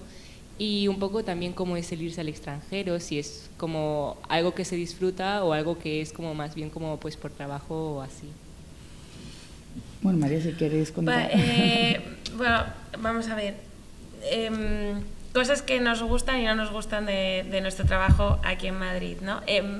Bueno, yo tengo la perspectiva de que yo antes de hacer esto, por ejemplo, yo trabajé en Naciones Unidas y luego también fui becaria ICEX, con lo cual pues más o menos puedo comparar un poco con lo anterior. El trabajo de verdad es fascinante. Es muy interesante y es muy interesante también lo que hablaba Alejandra. No, o sea, digamos que no hay un puesto bueno y todos los demás malos. Depende muchísimo de lo que te interese y de lo que te apetezca y de cuáles sean tus como lo que tú quieres aportar, lo que se te da mejor. Entonces, pues ya te digo, desde un ámbito como mucho más logístico, protocolario, organizar una cumbre, hasta pues la parte de contenido, es que a mí me gusta Asia Central y entonces me encanta estar informado y poder, pues eso, preparar una reunión o preparar un acuerdo o preparar distintos ámbitos de las relaciones que tengamos con eso. O no, pues a mí me encanta pues eso, toda la parte de cooperación al desarrollo, ayuda humanitaria, y entonces montar despliegues en 24 horas, hay todo y es tan grande que incluso que puedes decidir me especializo en esto o puedes decidir no, es que estoy cansada, entonces ahora me apetece hacer algo completamente distinto y puedes. Entonces yo creo que esa parte de la carrera es preciosa, o temas culturales, ¿no? Y entonces pues llevas relaciones culturales con los distintos países. Es muy heterogéneo y eso pues quizá es la suerte de esta carrera, que en otros sitios pues no lo hay. Luego pues tiene sus partes un poco más negativas, quizá como que son más complicadas en cuanto, o sea, yo quizá probablemente la parte, y hablaremos, la parte de la conciliación es una parte importante y es una parte importante que hay que valorar. El hecho de que tengamos movilidad forzada, obligatoria, pues hace que tú tengas que encajar tu vida, pues quizá de otra manera como la pueden hacer pues tus amigos, ¿no? O tu familia, y es una parte que hay que tener en cuenta y que hay que saber encajar, que tiene unos pros. O sea, de verdad que yo, la poca experiencia que tengo en el exterior, yo estuve en Dakar 2 meses cubriendo pues un puesto y lo ves y es precioso. O sea, realmente la labor luego en las embajadas y en los consulados es muy bonita, pero bueno, tienes, ¿no?, que decidir tener esta vida que va a hacer pues que pases temporadas aquí y que pases temporadas fuera. Y eso, pues bueno, hay que valorarlo. Claro. Vale. Sí, no hemos entrado un poco en esa parte, bueno, gran parte de la labor de la Asociación de Mujeres Diplomáticas Españolas es precisamente trabajar ese aspecto, porque no es fácil irse al extranjero, ¿no? Sí, es una oportunidad, es maravilloso el trabajo que haces fuera también, pero bueno, pues al final arrastras a tu familia, ¿no? Ahora, pues por ejemplo, yo igual, pues acabo de tener un niño, me tengo que ir a donde sea sin saberlo todavía, ¿no?, con esa familia. Entonces, bueno, pues esa parte, ¿no?, lógicamente pues pesa bastante, pero todo el mundo, bueno, que sabe que es parte de su profesión, y entonces le vemos también la parte buena, ¿no? Y una vez estás en el destino, pues lógicamente también se abre un abanico de oportunidades y tienes que disfrutarlo. Yo creo que cuando te vas a un país tienes que meterte en el país, y encima esta profesión da la ventaja, yo creo que de empaparte la realidad de un país en muy poco tiempo a todos los niveles, ¿no? Pues porque de repente el primer día tienes una recepción en el Palacio Presidencial porque es el Día Nacional, y al día siguiente estás en la cárcel visitando a un preso español, ¿no? Pues eso, otro día estás ayudando, pues, o visita que viene un buque español reforzando la cooperación en seguridad con el país, y al día siguiente pues tienes una víctima de violencia de género o 400 casos de visados que hay que ver, ¿no? Entonces yo creo que esta profesión permite empaparse, y creo que es lo bueno que hay que hacer. O sea, si te vas a un país hay que empaparse del país con el lujo, ¿no?, de poder ser un poco pues espectadores privilegiados, eso, desde un encuentro a alto nivel hasta el día a día de lo que está pasando en el terreno, ¿no?, del país, o proyectos de cooperación en el que estamos apoyando pues a mujeres, falta de agua, entonces bueno, eso yo creo que es lo maravilloso también de esta profesión, ¿no?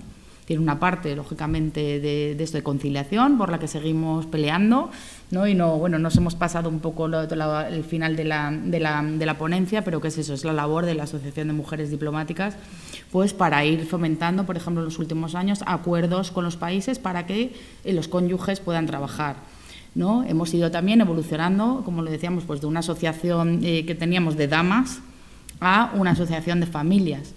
O sea, al final, pues eso, afortunadamente estamos en una carrera del siglo XXI, abierta a todo el mundo, y en el que poco a poco pues se va favoreciendo pues las nuevas situaciones que tenemos, ¿no?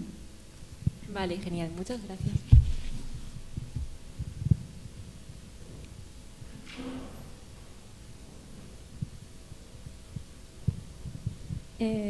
Muchas gracias primero. Y bueno, yo tengo varias preguntas. La primera, que habíais mencionado que no hacía falta tener un máster, que puedes acceder después de la carrera. pero no sé si como en otras oposiciones suma puntos el tener un máster o más idiomas o solo es la nota que sacas de la oposición. No, yo creo que, o sea, suma tu perfil, ¿no? O sea, puedes sumar igual el máster como puedes sumar que hayas estado trabajando 2 meses o de cooperante en Sudáfrica, ¿no? O sea, que pero, en eso... Sí. Pero lo que es estrictamente, los 10 puntos se consiguen en el proceso de oposición. Nada suma puntos, si va por ahí. No puedes sacarte 2 puntos por un máster, 1 punto por un año trabajado y otro punto por tener un C1 de... No. Llegas a los idiomas, se prueban en el examen y lo que habla la formación profesional previa o la experiencia profesional previa no suma nada más que pues bueno, pues tu capacidad o un máster. Yo por ejemplo que hice el ICEX, pues luego quizá pues para la parte más económica o comercial pues me sirvió, pero no se valoró ni más ni menos que cualquiera de mis compañeros. Vale, muchas gracias. Y después la única opción es acceder con la oposición, o si te metes al ámbito, por ejemplo, yo estoy cursando Relaciones Internacionales, si trabajas en una ONG, ¿hay alguna otra manera de llegar a ser diplomático cónsul o solamente la oposición? Vale. Y ya la última. Si vosotras habéis compaginado algún trabajo mientras lo estudiabais, si podríais aconsejar algún trabajo que te aporte a nivel de la oposición, que tenga que ver, que puedas compaginar con el estudio. Bueno, yo no trabajé, yo me dediqué a la oposición, pero bueno, estábamos hablando justo antes de empezar la charla, las prácticas que existen en el ministerio, ¿no? También por unos meses, entonces bueno, pues está bien también siempre ver en qué consiste el trabajo. Para un trabajo, bueno, que tenga algo que ver con la carrera, siempre te puede dar madurez, ¿no? Que es un poco lo que hablábamos igual que el máster o haber trabajado en un sitio u otro. Pero bueno, yo soy de las que si se oposita, se oposita, porque luego no es fácil estar trabajando y estar opositando a la vez.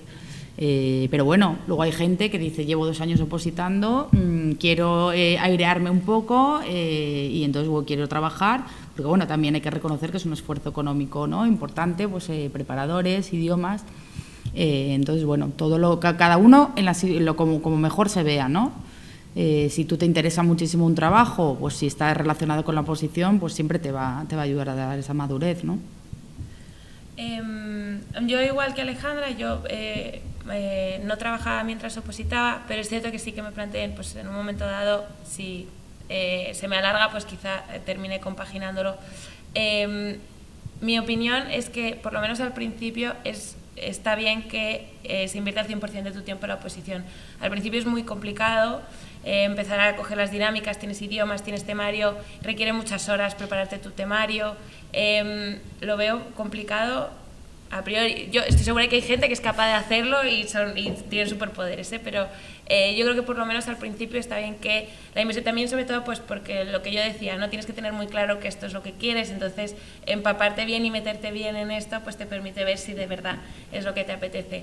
Luego es cierto que si ya pues llega un momento en el que necesitas compaginarlo con algo más, pues quizás se puede valorar, pues por ejemplo, la posibilidad de hacer una media jornada pues en ámbitos que sean pues parecidos o similares, ¿no? Pues desde becas en la administración pública, la posibilidad de hacer pues no tengo ni idea, pero bueno, en ONGs quizás, si te apetece más ese ámbito, o la verdad es que como no lo hice, pues no sabría, tendría que meterme, pero estoy segura de que hay sitios vinculados, o quizá por ejemplo sería interesante tener un trabajo media jornada, yo lo pensé, donde se tuviera que hablar inglés y francés, entonces pues digo, bueno, pues por lo menos esa media jornada pues practico, ¿no?, idiomas, pero por lo menos al principio yo creo que es bueno hacerlo al 100%. Y luego un inciso, una parte que se me ha pasado, la preparación, bueno, hablábamos, ¿no?, de la parte de buscar preparadores, y si os interesa os invito a que le echéis un vistazo. Hay un programa que es nuevo de la Escuela Diplomática en la que se oferta la posibilidad de que la Escuela Diplomática os prepare, o os ofrezca preparadores tanto para el tema como para los 2 idiomas de manera gratuita. Entonces es un programa que se impulsó y que se ha puesto desde hace un año y medio, en el que se valoran los candidatos tanto por méritos como por renta y por una serie de criterios. Y entonces se selecciona una serie de opositores que van a poder disfrutar en la escuela diplomática de esa preparación y que, bueno, pues que da la posibilidad, ¿no? Quizá pues que alguien diga, pues en vez de trabajar, pues acuda a este programa de la escuela y que me facilitan pues eso, de una manera gratuita la preparación, o alguien que decide, pues yo trabajo y tengo mis preparadores y los selecciono yo. Bueno, hay como hay una oferta que es interesante mirar y que cada uno pues la coge según le ajuste o le cuadre mejor. Pero bueno, por lo menos hay más opciones ahora que valorar que quizá cuando empezamos Alejandra y yo. Muchas gracias.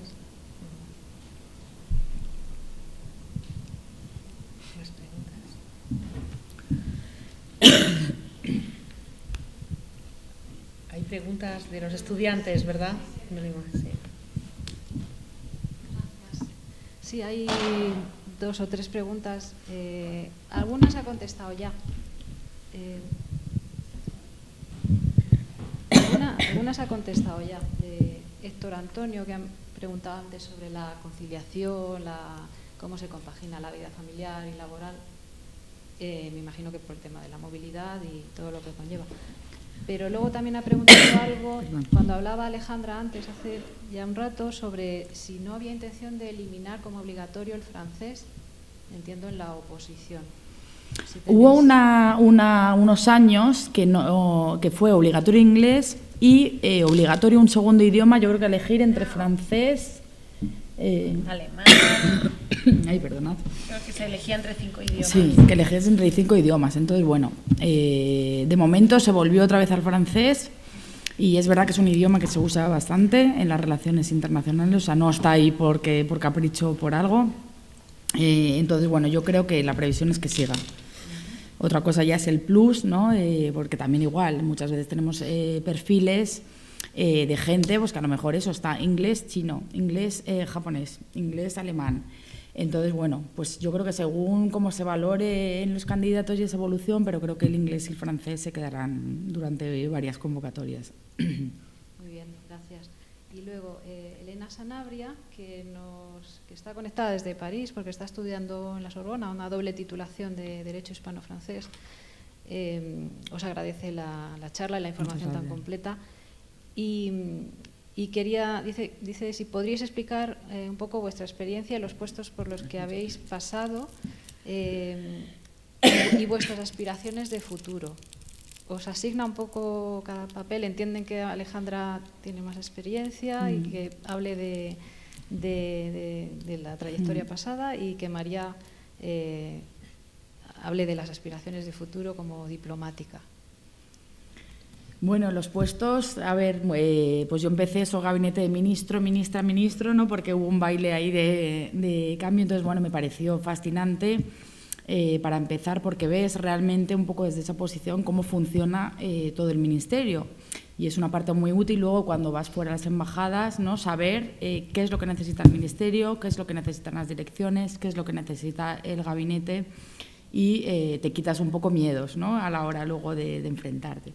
Los puestos, pues venimos a lo mismo, maravillosos en el sentido de países, ¿no? Y experiencias que conoces y también laboralmente, ¿no? Porque he pasado llevando temas culturales, temas consulares, emergencias, ¿no? Y entonces hay cosas que, bueno, pues son experiencias con las que te vas a acordar toda la vida, ¿no? Pues por ejemplo, en Nueva Delhi nos tocó el terremoto de Nepal, que hubo, en el que, bueno, pues teníamos de repente 600 españoles en Nepal, que hubo que evacuar, ¿no? Pues semanas exhaustas de trabajo, que no se te va a olvidar un poco pues toda la situación que vives, ¿no? Casos consulares también igual, que los tienes bastante en mente, igual que en Cabo Verde, pues también hay en segunda jefatura, llevas un poco todo. Y es que es lo que hablábamos, ¿no? Ese amplio abanico de relaciones empresariales, visita de una autoridad, cooperación al desarrollo, cooperación en temas de defensa. Entonces, bueno, pues toda esa parte yo creo que la experiencia pues es todo un bagaje que se te va quedando. Muchas veces es verdad que en el proceso del bombo, bueno, pues yo tampoco nunca imaginé que iba a estar en India, en Cabo Verde, ¿no? Tienes un factor ahí, no, pues yo me quería ir a Tailandia, pero justo el de adelante quería él y entonces me queda India. Bueno, pero es lo que os decía antes, ¿no? Bueno, me tocó India, pues hay que disfrutarlo, ¿no? Y elegir también siempre sitios en los que dentro de lo que cabe, ¿no? En la papeleta que hacemos 5 opciones, pues esas 5 opciones que tú ya te apetezca, ¿no? No hay una regla también que se dice, jamás pongas en la papeleta un país al que no quieres ir, porque es que te puede tocar. Entonces, bueno, pero yo creo que esa parte es apasionante. Y a futuro, bueno, pues una de las grandes preguntas también, que tú puedes elegir un poco tu carrera, y a veces, ¿no? Tenemos un programa también en la Asociación de Mujeres Diplomáticas, que son las mentorías de conversaciones un poco entre las mujeres más senior, ¿no? Y las junior. Pues la gran pregunta a veces, ¿no? ¿Qué quiero hacer yo de mi carrera, ¿no? ¿Hacia dónde voy? Entonces, bueno, te lo vas planteando paulatinamente, ¿no? ¿Hacia dónde quiero dirigir? ¿Me quiero especializar?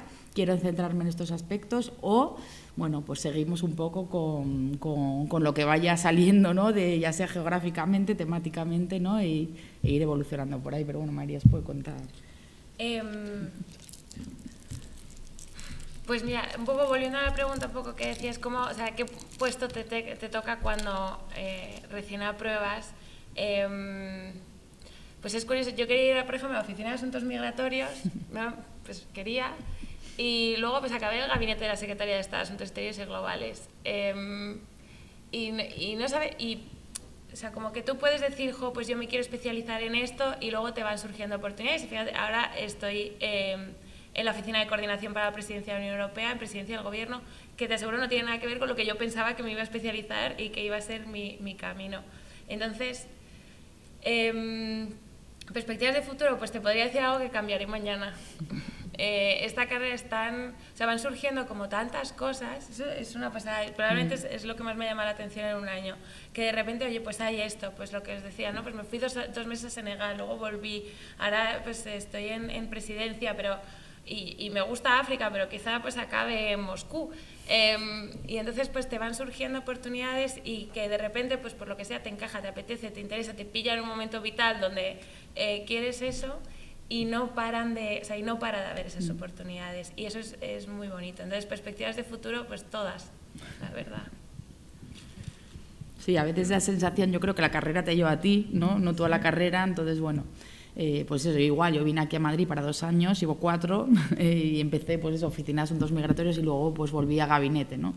Entonces, bueno, a veces es verdad que tienes que tener también muy claro, según el momento, qué te apetece, qué no te apetece, y esa sensación, ¿no? de que se te va escapando un poco el control, pero bueno, al final son decisiones que reflexionas y que asumes, y yo sabía, pues cuando decidí que otra vez gabinete, que me iba a quedar aquí 4 años, ¿no?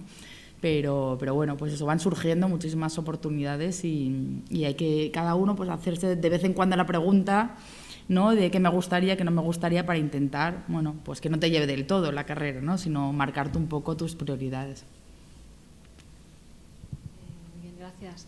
Otra cuestión que plantea Malena Puente es que le gustaría saber sobre el margen salarial en relación, si va variando en relación a las funciones y al país.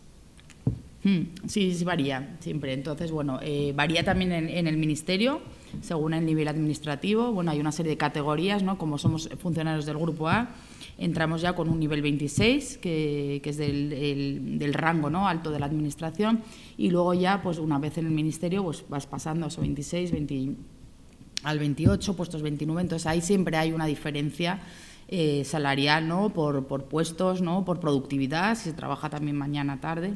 Y luego, lógicamente, las categorías que hablábamos de A, B y C tienen en cuenta también, o se refleja salarialmente, pues eso, índice de peligrosidad. Hay una serie de índices también sobre el coste de vida, y todo eso se va ajustando también al salario.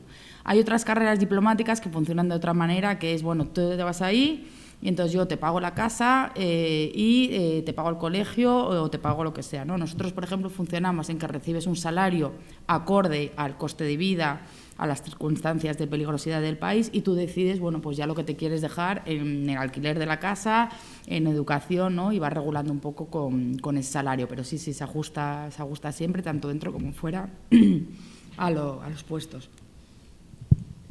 Muy bien, pues por aquí, por el chat, no ha entrado ninguna pregunta más. No sé si alguien de última hora se anima a hacer alguna pregunta más, o alguien de la sala.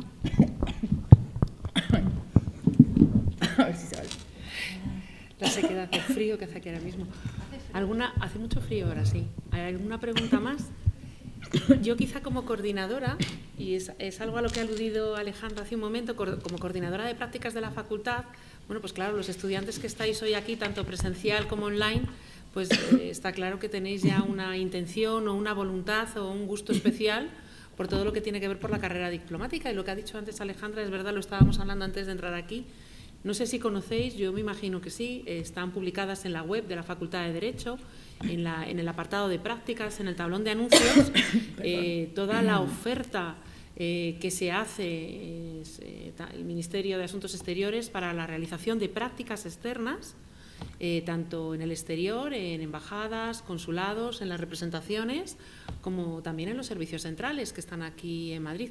Son muchísimas las plazas que se ofertan todos los años, en donde los estudiantes podéis realizar estas prácticas tanto en el primer cuatrimestre como en el segundo. Ahora mismo, el día 1 de febrero, compañeros vuestros pues han ido al extranjero. Algunos están en los servicios centrales, claro, aquí en Madrid, y bueno, pues es el Ministerio el que va marcando los tiempos de cuando surgen las convocatorias, pero nosotros en cuanto nos llegan lo publicamos, y lo digo porque podréis estar atentos, porque a lo mejor sería una buena manera de comenzar con ese conocimiento. Me comentaba María, ¿verdad?, antes de empezar, que ella tuvo la oportunidad de disfrutar de una estancia, a lo mejor les gustaría... Yo hice prácticas en el consulado, cuando había Consulado General de Washington en Estados Unidos. Yo estaba, pues, me imagino que como muchos de vosotros, dudando, no sabía, digo, pero ¿cómo me voy a poner a opositar si no sé lo que hace un diplomático? Si no lo he visto, ¿no? Y entonces pues dije, pues 4 meses, que luego alargué, en el Consulado de Washington, y la verdad es que pues te da la posibilidad de verlo in situ, lo que se hace, pues lo que preguntabas, pues hay mucha burocracia, pues lo ves y lo compruebas. Y ves que, o sea, a mí, por ejemplo, me llamó la atención, yo estaba en el consulado y hacía pues lo que se llama ventanilla, ¿no? Atendías al público, y de verdad que la labor como de asistir a los españoles a mí me gustó, porque no voy a estar en un despacho encerrada haciendo informes, ¿no? Sino que hablas con la gente, te cuentan, les ayudas, les asistes, y a mí esa parte me gustó, y verlo, pues probablemente si no lo hubiera visto, ¿no? Pues igual no me hubiera convencido. Entonces yo la verdad es que animo a todo el que pueda, también en servicios centrales. Uno dice que se hace en un ministerio y se imagina así como una cosa gris, donde la gente mueve papeles. Pues no, o sea, si podéis, si os interesa, os animo a que lo hagáis, porque podéis caer en una unidad donde de verdad vais a ser fundamentales. Sí, de hecho acaban de entrar ahora 2 becarios también, colaboradores. Hemos tenido el cuatrimestre anterior también a 2 colaboradores, y desde luego, bueno, nos ayudan muchísimo y les da la oportunidad, perdonadme. Y ellos mismos nos lo decían, ¿no? Anda, pues no sabía que hacíais esto. Que bueno, es un poco también el objetivo de esta charla, ¿no? Que sepáis un poco qué es lo que hacemos.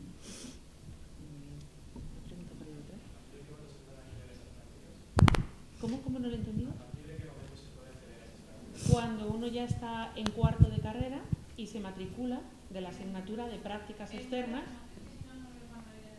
Bueno, ay, perdone. A lo mejor quiere hacer el estudiante la pregunta con el micro también. Claro.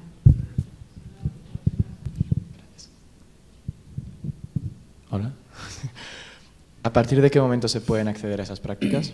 Las prácticas ofertadas por el Ministerio, cuando un estudiante ya se encuentra en su 4.º curso de carrera, que es cuando tiene la posibilidad de matricularse de la asignatura de prácticas externas, porque estas prácticas son unas prácticas curriculares, de tal manera que es fundamental esa matrícula, y ya estar pendiente de cuando se publican las convocatorias, ver cuáles son los requisitos, qué es lo que nos piden, la documentación a entregar, y los múltiples destinos que hay, que siempre llevan aparejados pues una serie de requisitos especiales, ¿no? Que son los que luego ellos valoran, como idiomas, etcétera, y bueno, es en el último año de los estudios.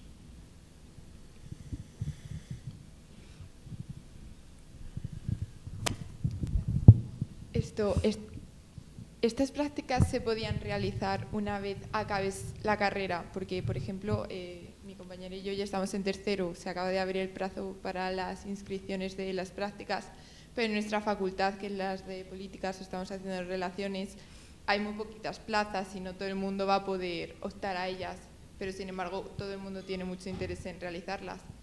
¿Se podrían realizar una vez acabes la carrera en el caso de que no te hubiesen aceptado en el portal de prácticas? Pues es que depende también un poco de los convenios que haya con la universidad, o sea, porque hay distintos acuerdos. Pues hay acuerdos de 1 año, hay acuerdos de 4 meses, hay acuerdos para trasladarse fuera. Entonces depende un poco, pero vamos, sí, yo creo que hay mecanismos, porque nosotros en las embajadas hemos tenido también asistencias, ¿no? Y yo creo que gente que ya había licenciado y había aprobado.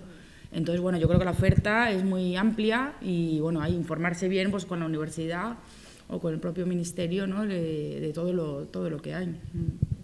Yo quería desde la OPE comentaros que las prácticas, estas prácticas curriculares, estas extracurriculares, las de JIPE, las que gestiona la Oficina de Prácticas de Empleo, son para estudiantes. Tenéis que tener la matrícula activa. Luego sí es verdad que hay otros programas de prácticas hay muchísimas menos programas de prácticas para recién titulados en empresas, pero son otro tipo de prácticas. Las prácticas reguladas que ofrece el JIPE, la OPE, son solamente si estás estudiando, si tienes matrícula activa.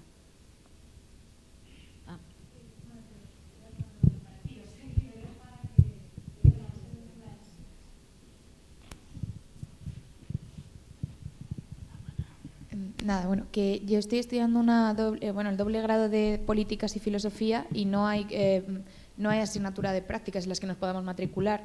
Directamente no hay prácticas, entonces no sé si aún estudiando se pueden hacer las prácticas.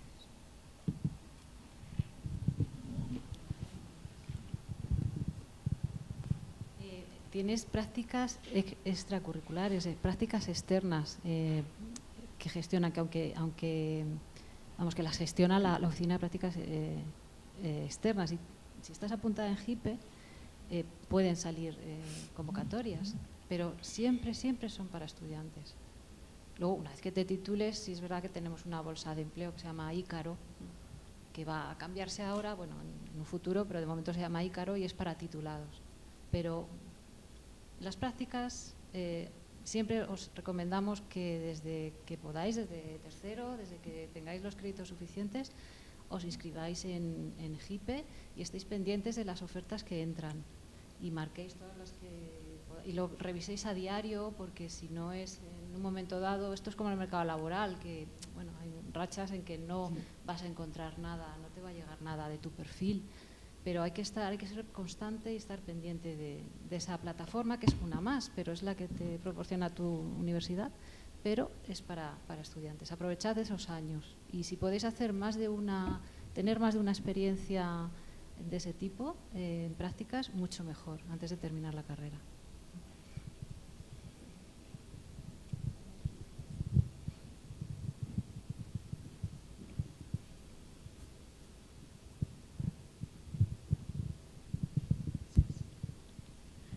Buenas, yo quería preguntaros, por ejemplo, no sé si seré la única que está haciendo medicina en esta sala, pero me interesa mucho el tema de la diplomacia, pero sobre todo por el tema de cooperación. Tengo una ONG y tal, que la he fundado yo misma y claro, he adquirido muchísima experiencia y sé que necesito, por ejemplo, de todo este tipo de relaciones y tal.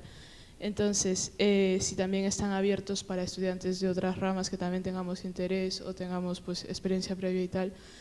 Y otra duda también que quería comentaros era que si queréis, o sea, más espacios así, porque creo que son interesantes. Estoy en un colegio mayor y también si queréis pues alguna venir y tal, pues que podéis contar conmigo, no sé. Y pues gracias. Yo creo que están abiertas, igual que la oposición, para un poco las prácticas también. Lo que pasa que es que depende un poco el convenio que haya hecho el Ministerio con cada universidad, ¿no? Entonces ya no sé ahí cómo está arreglado en temas, ¿no?, de facultades o de prácticas que pueda acceder todo el mundo. Es verdad que los perfiles que más nos llegan son Derecho, Relaciones Internacionales, Ciencias Políticas, pero bueno, hemos tenido de todo, ¿no? Y luego, bueno, yo en mi promoción tengo una ingeniera aeronáutica, o sea que, como os decíamos, la carrera está abierta a todo el mundo. Entonces, bueno, pues desde medicina tenemos también diplomáticos que han estudiado medicina, y uno de los grandes temas ahora, después de la pandemia, ha sido la salud, o sea que cualquier cosa añade, ¿no? Y cualquier cosa vale, o sea que te animo también, ya no desde el punto también de la cooperación, que por supuestísimo, pero bueno, que sepas que es un tema también que llevamos, no solo la parte, lógicamente, del Ministerio de Sanidad, pero que hay una serie de debates, de cumbres, de conferencias con el tema de la salud que son clave, ¿no? O sea que todo vale. Es que, por ejemplo, estaba averiguando y en la facultad no hay como un convenio como tal directamente con diplomacia y tal, entonces de forma particular, aunque no me cuente para créditos ni nada, porque a mí, o sea, lo hago porque me gusta y quiero aprender de ello, ¿habría forma de entrar o siempre tiene que ser por la... o sea, porque sé que medicina creo que no tiene, lo que he preguntado y averiguado es que no hay, pero si al ser estudiante de la Complutense y la Complutense tiene convenio con vosotros...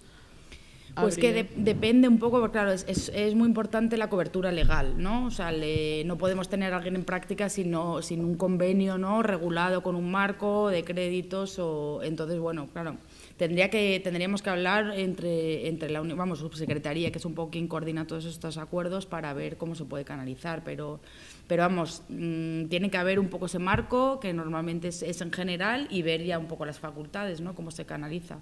Ah, okay. Y entonces, sobre la oferta del Colegio Mayor, por supuesto, bueno, pues desde la Asociación de Mujeres Diplomáticas tenemos también Vuelta al Cole, como otra serie también de programas y de iniciativas, o sea que cualquiera también que si te interesa en el Colegio Mayor, pues ahora te damos contacto, nos escribes y podemos pensar en organizar. Ah, pues fenomenal, muchas gracias. Y entonces, ¿se podría hacer un convenio? ¿Habría que gestionarlo con secretaría? Sí, habría que gestionarlo, pero con subsecretaría. O sea, con Secretaría de Medicina y con vuestra secretaría. Sí, o sea, es eso, sería ver cómo se canaliza, ¿no? Porque ellos saben, no sé cómo lo canalizan con la universidad, ¿no? Los convenios que hay con la universidad, no sé cómo lo canalizan. Pero... Ok. Es que, no sé, me apetece un montón y pues igual ahora mismo no se puede porque no hay el convenio, pero se podría generar uno, y como está aquí gente de la OPE igual me podría apoyar y tal, o indicar cómo hacerlo, porque desde medicina pues no es algo que sea prioritario, ¿no? Tampoco creo que haya mucha gente, pero si comentáis que ya hay médicos ahí es porque igual sí que interesa, entonces...